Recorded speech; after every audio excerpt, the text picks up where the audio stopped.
En ce temps-là, Jésus se rendit dans son lieu d'origine, et ses disciples le suivirent.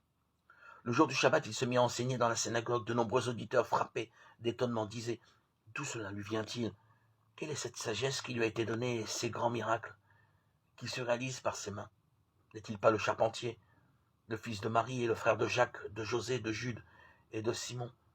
Ses sœurs ne sont-elles pas ici chez nous? Et ils étaient profondément choqués à son sujet. Jésus leur disait: un prophète n'est méprisé que dans son pays, sa parenté et sa maison. Et là, il ne pouvait accomplir aucun miracle. Il guérit seulement quelques malades en leur imposant les mains. Et il s'étonna de leur manque de foi. Alors Jésus parcourait les villages d'alentour en enseignant. Marc 6, 1, 6. Jésus constate le mépris dont il fait l'objet et s'étonne de manque de foi dans sa propre patrie. Les siens l'accusent de prétendre à ce qu'il n'est pas, de jouer au prophète alors qu'il n'est qu'un charpentier du village. Ce soupçon d'imposture révèle qu'il refuse que Dieu puisse transformer une vie et que l'on puisse devenir ce à quoi Dieu nous appelle.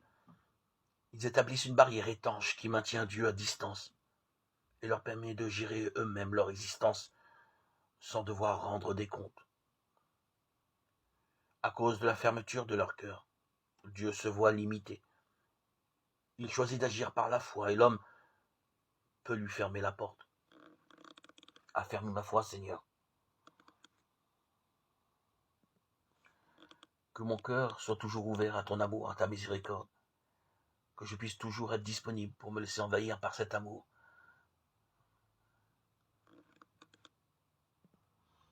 Qui n'est ni humain, ni passionnel, ni charnel, ni conditionnel, mais divin.